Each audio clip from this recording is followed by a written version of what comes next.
हम देखने वाले हैं कि मानक विचलन जो निकलता है वो कैसे निकाला जाता है, कैसे मानक विचलन के क्वेश्चन बनते हैं। इससे पहले वाली क्लास के अंदर हमने देखा माध्य, माध्यिका और बहुलक निकालना। आज देखेंगे मानक विचलन निकालना कैसे निकलता है।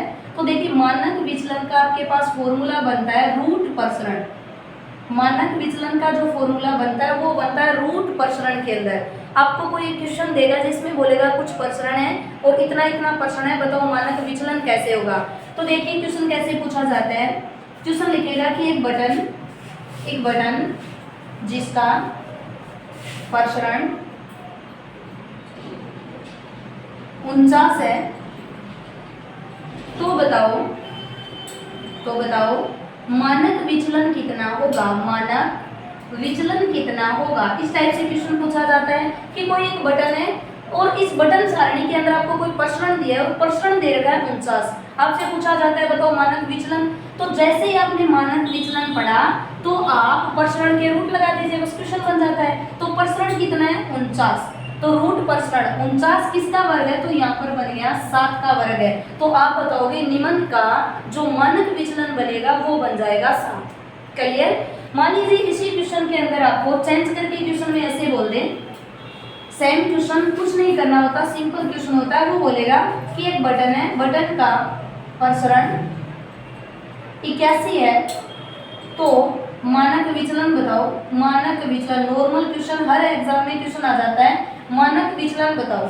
आपको रूट प्रसरण करना है तो 81 किसका बन जाता है 9 का। तो आप बताओगे कि मानक विचलन बन गया 9। क्लियर। अगर आपके यहाँ से मानक विचलन कवर होता है कि रूट प्रसरण बनता है मानक विचलन, तो अभी हम करने वाले हैं विचलन गुणांक। ये तो था आपके पास मानक विचलन और अभी हम करने वाले हैं विचलन गुणांक। विचलन गुणांक। क्लियर। वो देखा हमने मानक विचलन, अब हम देखने वाले हैं कि विचलन गुणांक कैसे निकलता है। डायरेक्ट क्वेश्चन दिया होता है और आपको सिंपल फॉर्मूले के अंदर लिखना होता है, कुछ नहीं करना। विचलन गुणांक जो होता है इसका फॉर्मूला बनता है मानक विचलन बटे में कर दीजिए माध्य, ये पेपर में दिया हुआ मिलेगा, और इंटू में कर दीजिए 100। ये बनता है आपका मानक जो विचलन गुणांक होता है उसका फॉर्मूला मानक विचलन बटे में माध्य गुणा में 100। सिंपल क्वेश्चन, बिल्कुल नॉर्मल क्वेश्चन कि मैम कैसे बनता है, कैसे आपसे क्वेश्चन पूछेगा। तो देखिए क्वेश्चन ऐसे पूछेगा, एक बटन का मानक विचलन 5 है तथा इसका माध्य 50 है, तो बताओ विचलन गुणांक कितना होगा। विचलन गुणांक बताओ कितना होगा, इस टाइप से क्वेश्चन पूछा जाता है। गुणांक बताओ, विचलन गुणांक। क्लियर। नॉर्मल क्वेश्चन बिल्कुल। एक कोई बटन सारणी है, एक बटन है जिसका जो मानक विचलन है वो 5 दिया है और इसका जो माध्य आपको दिया है वो 20 बना है। तो बता दीजिए कि इसका विचलन गुणांक कितना बनने वाला है। आपको कुछ नहीं करना, विचलन तो मानक विचलन कितना 5 बटे में आपको करना है माध्य बन गया 50, इंटू में कर दीजिए 100। और जैसे ही यहाँ से आपने कैंसिल किया तो कैंसिल करने पर बन गया 10%। तो आप बताओगे ये प्रतिशत, जैसे आपने 100 लिखा है और 100 का मल्टीपल किया तो ये परसेंटेज में हो गया, और परसेंटेज हटाना है तो बाद में 100 लगा दीजिए। तो मानक विचलन 5 था, माध्य 50 था, विचलन गुणांक पूछा है तो विचलन गुणांक बन जाएगा 10%। क्लियर। मान लीजिए ऐसा ही क्वेश्चन आपसे और पूछा जाए, और मैंने क्वेश्चन नंबर 2 लिखा और 2 के अंदर डायरेक्ट क्वेश्चन लिख दिया कि मानक विचलन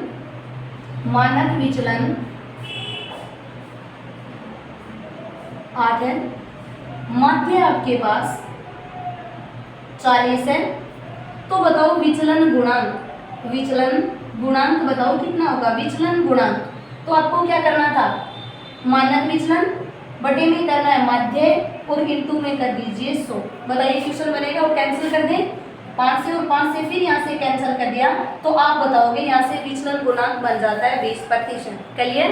तो सबसे पहले हमने देखा मानक विचलन के लिए फॉर्मूला बना था रूट प्रसरण। प्रसरण पेपर में दिया मिलेगा, आपको सिर्फ उसका वर्ग देखना है।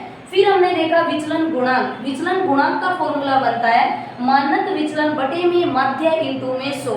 मानक विचलन पेपर में दिया मिलेगा, माध्य भी पेपर में देगा, आपको डायरेक्ट निकालना होता है विचलन गुणांक। और फिर हम एक लास्ट क्वेश्चन इसमें करने वाले हैं। और लास्ट क्वेश्चन के अंदर जो हमने पहले की क्लास में किया था कि भाई आपके पास माध्य दिया था, माध्य ज्ञात किया, फिर हमने माध्यिका ज्ञात की और फिर हमने किया था बहुलक। अब आपका एक लास्ट क्वेश्चन बनता है कि भाई इन तीनों के बीच में कोई संबंध होता है क्या? माध्य, माध्यिका और बहुलक, इन तीनों में कोई संबंध है क्या एक दूसरे के साथ? तो देखिए इनमें संबंध होता है कि जो 3 माध्यिका होती है, जो माध्यिका होती है उसका तिगुना यानी 3 माध्यिका 1 बहुलक और 2 माध्य के बराबर होती है। 2 माध्य और 1 बहुलक का अगर प्लस कर दें तो ये हमेशा 3 माध्यिका के बराबर होती है। ये आपको याद करना ही करना है कि भाई 2 माध्यिका या से 2 माध्य और 1 बहुलक का अगर प्लस कर दें तो इन दोनों की वैल्यू हमेशा 3 माध्यिकाओं के बराबर बन जाती है। कि भाई क्वेश्चन कैसे बनता है, कैसे क्वेश्चन पूछेगा, आपसे क्वेश्चन पूछेगा कि यदि किसी बटन का माध्य 40 है तथा बहुलक 50 है, तो बताओ निम्न की माध्यिका कितनी होगी? माध्यिका कितनी होगी? इस टाइप से क्वेश्चन पूछा जाता है। या कुछ छोटी वैल्यू तो मान लीजिए यहाँ पर 10 बहुलक कर दीजिए, छोटी वैल्यू बजाय 40 करो, 40, 50, 20, 30 कुछ भी। इसने क्वेश्चन क्या बोला? किसी बटन का माध्य 40 है, जो बहुलक है वो 10 है, तो बताओ निम्न की जो माध्यिका बनेगी वो क्या बनेगी? यानी ये पूछना चाहता है कि माध्य, माध्यिका और बहुलक के बीच में क्या रिलेशन होता है। तो आप जानते हो कि मैम जो माध्यिका थी अगर उस माध्यिका का तिगुना कर दिया जाए तो वो माध्य के 2 गुणे और बहुलक के 1 गुणे के बराबर होता है। चलिए ट्राई करते हैं। तो आपने लिखा 3 माध्यिका बराबर 1 बहुलक। बहुलक कितना बोला इसने? 10, और 10 का 1 से मल्टीपल किया तो 1 गुणा में 10 प्लस कितने माध्य? इसने बोला 2 माध्य, तो 2 माध्य, माध्य 40 है तो 40 का 2 से मल्टीपल कर दो, ये बन गया 80 प्लस में बन गया 10 और बराबर है 3 माध्यिका। यानी 3 माध्यिका की वैल्यू आपके 90 के बराबर है। तो क्या आप ऐसे निकाल सकते हो? 1 माध्यिका बराबर हो जाएगी 90 बटे में 30 और यहाँ से कैंसिल किया तो 1 माध्यिका की वैल्यू बन जाती है 30। क्लियर? ये था माध्य, माध्यिका, बहुलक का लास्ट क्वेश्चन, जिसके अंदर आपको रिलेशन देखना होता है 3 माध्यिका इसके बराबर 1 बहुलक और 2 माध्य बनता है। क्लियर? इससे पहले हमने देखा मानक विचलन। विचलन जो होता है उसके अंदर रूट प्रसरण रहता है और विचलन गुणांक जो होगा उसके अंदर बनेगा विचलन बटे में माध्य और इंटू में कर दीजिए 100। क्लियर? ये थी आपकी क्लास माध्य, माध्यिका और बहुलक की।